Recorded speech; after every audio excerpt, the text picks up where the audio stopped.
The flu season is upon us. Which type will we worry about this year? And what kind of shots will we be told to take?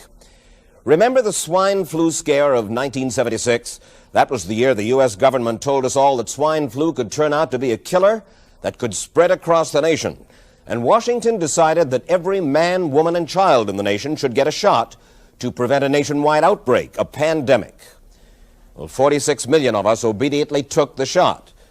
And now 4,000 Americans are claiming damages from Uncle Sam amounting to $3.5 billion because of what happened when they took that shot. By far the greatest number of the claims, 2/3 of them, are for neurological damage or even death, allegedly triggered by the flu shot. We pick up the story back in 1976 when the threat posed by the swine flu virus seemed very real indeed. This virus was the cause of a pandemic in 1918 and 1919 that resulted in over 500,000 deaths in the United States, as well as 20 million deaths around the world. See how easy it is to... Thus, the U.S. government's publicity machine was cranked into action to urge all America to protect itself against the swine flu menace. Influenza is serious business. During major flu epidemics, millions of people are sick and thousands die. Well, this year you can get protection. The vaccines are safe, easy to take, and they can protect you against flu. So roll up your sleeve. Protect yourself. There's only one thing I can think of that hits harder than us. What can that be? The swine flu. It can knock you flat. So what's the defense for it, huh? Like our philosophy. You gotta hit it before it hits you. You mean the shot? Yeah. You got yours? You better believe it. If swine flu wants to challenge me, I'm ready. Oh, me too, brother. Me too. Get the swine flu shot. One of those who did roll up her sleeve was Judy Roberts. She was perfectly healthy, an active woman, when in November of 1976, she took her shot. 2 weeks later, she says, she began to feel a numbness starting up her legs. I joked about it at that time. I said I'll be numb to the knees by Friday if this keeps up. By the following week, I was totally paralyzed. So completely paralyzed, in fact, that they had to operate on her to enable her to breathe. And for 6 months, Judy Roberts was a quadriplegic. The diagnosis? A neurological disorder called Guillain-Barré syndrome, GBS for short. These neurological diseases are little understood. They affect people in different ways. As you can see in these home movies taken by a friend, Judy Roberts' paralysis confined her mostly to a wheelchair for over a year. But this disease can even kill. Indeed, there are 300 claims now pending from the families of GBS victims who died, allegedly as a result of the swine flu shot. In other GBS victims, the crippling effects diminish and all but disappear. But for Judy Roberts, progress back to good health has been painful and partial. Now, I noticed that your smile, Judy, is a little bit constricted. Yes, it is. Is it different from what it used to be? Very different. I have a greatly decreased mobility in my lips. And I can't drink through a straw on the right-hand side. I can't blow out birthday candles. I don't whistle anymore, for which my husband is grateful. It may be a little difficult for you to answer this question, but have you recovered as much as you are going to recover? Yes, this is it. So you will now have a legacy of braces on your legs for the rest of your life? Yes, the weakness in my hands will stay, and the leg braces will stay. So Judy Roberts and her husband have filed a claim against the U.S. government. They're asking $12 million, though they don't expect to get nearly that much. Judy, why did you take the flu shot? I'd never taken any other flu shots, but I felt like this was going to be a major epidemic. And the only way to prevent a major epidemic of a really deadly variety of flu was for everybody to be immunized. Where did this so-called deadly variety of flu, where did it first hit back in 1976? It began right here at Fort Dix in New Jersey in January of that year when a number of recruits began to complain of respiratory ailments, something like the common cold. An Army doctor here sent samples of their throat cultures to the New Jersey Public Health Lab to find out just what kind of bug was going around here. One of those samples was from a Private David Lewis who had left his sickbed to go on a forced march. Private Lewis had collapsed on that march, and his sergeant had revived him by mouth-to-mouth resuscitation. But the sergeant showed no signs of illness. A few days later, Private Lewis died.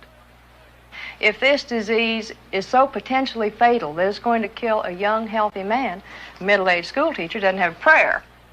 The New Jersey lab identified most of those soldiers' throat cultures as the normal kind of flu virus going around that year, but they could not make out what kind of virus was in the culture from the dead soldier and from 4 others who were sick. So they sent those cultures to the Federal Center for Disease Control in Atlanta, Georgia, for further study. A few days later, they got the verdict: swine flu.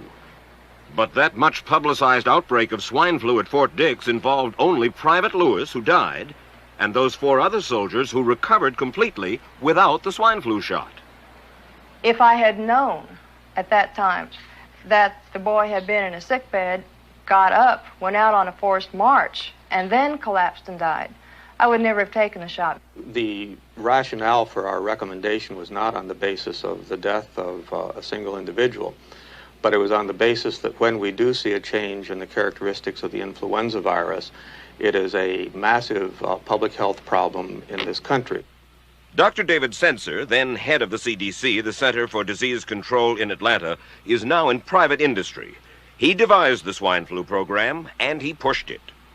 You began to give flu shots to the American people in October of '76. October 1st. By that time, how many cases of swine flu around the world had been reported? There had been several reported, but none confirmed. There had been cases in Australia that were reported by the press, by the news media. There were cases in... None confirmed. Did you ever uncover any other outbreaks of swine flu anywhere in the world? No. Now, nearly everyone was to receive the shot in a public health facility where a doctor might not be present. Therefore, it was up to the CDC to come up with some kind of official consent form, giving the public all the information it needed about the swine flu shot. This form stated that the swine flu vaccine had been tested. What it didn't say was that after those tests were completed, the scientists developed another vaccine, and that was the one given to most of the 46 million who took the shot. That vaccine was called X53A. Was X53A ever field tested? I can't say. I would have to... It wasn't. I don't know. Well, I would think that you're in charge of the program. I would have to check the records. I haven't looked at this in some time. The information form, the consent form, was also supposed to warn people about any risks of serious complications following the shot. But did it? No, I had never heard of any reactions other than a sore arm, fever, this sort of thing. Judy Roberts' husband, Gene, also took the shot. Yes, I looked at that document. I signed it. Nothing on there said I was going to have a heart attack or I'd get Guillain-Barré, which I never heard of. What if people from the government, from the Center for Disease Control, what if they had indeed known about it? What would be your feeling? They should have told us. Did anyone ever come to you and say, you know something, fellas? There's the possibility of neurological damage if you get into a mass immunization program? No. No one ever did? No. Do you know Michael Hatwick? Yes. Mm-hmm. Dr. Michael Hatwick directed the surveillance team for the swine flu program at the CDC. His job was to find out what possible complications could arise from taking the shot and to report his findings to those in charge. Did you know ahead of time, Dr. Hatwick, that there had been case reports of neurological disorders, neurological illness, apparently associated with the injection of influenza vaccine? Absolutely. You did? Yes. How'd you know that? By review of the literature. So you told your superiors, the men in charge of the swine flu immunization program, about the possibility of neurological disorders? Absolutely. What would you say if I told you that your superiors say that you never told them about the possibility of neurological complications? That's nonsense. I can't believe that they would say that they did not know that there were neurological illnesses associated with influenza vaccination. That simply is not true. We did know that. I've said that Dr. Hatwick had never told me of his feelings on this subject. Then he's lying. I guess you would have to make that assumption. Then why does this report from your own agency, dated July 1976, list neurological complications as a possibility. I think the consensus of the scientific community was that the evidence relating neurologic disorders to influenza immunization was such that they did not feel that this association was a real one. You didn't feel it was necessary to tell the American people that information? I think that over the years we have tried to inform the American people as fully as possible. As part of informing Americans about the swine flu threat, Dr. Sensor's CDC also helped create the advertising to get the public to take the shot. Let me read to you from one of your own agency's memos planning the campaign to urge Americans to take the shot. The swine flu vaccine has been taken by many important persons, he wrote. Example, President Ford, Henry Kissinger, Elton John, Muhammad Ali, Mary Tyler Moore, Rudolph Nureyev, Walter Cronkite, Ralph Nader, Edward Kennedy, etc., etc. True? I'm not familiar with that particular piece of paper, but I do know that at least of that group, President Ford did take the vaccination. Did you talk to these people beforehand to find out if they planned to take the shot? I did not know. Did anybody? I do not know. Did you get permission to use their names in your campaign? I do not know. Mary, did you take a swine flu shot? No, I did not.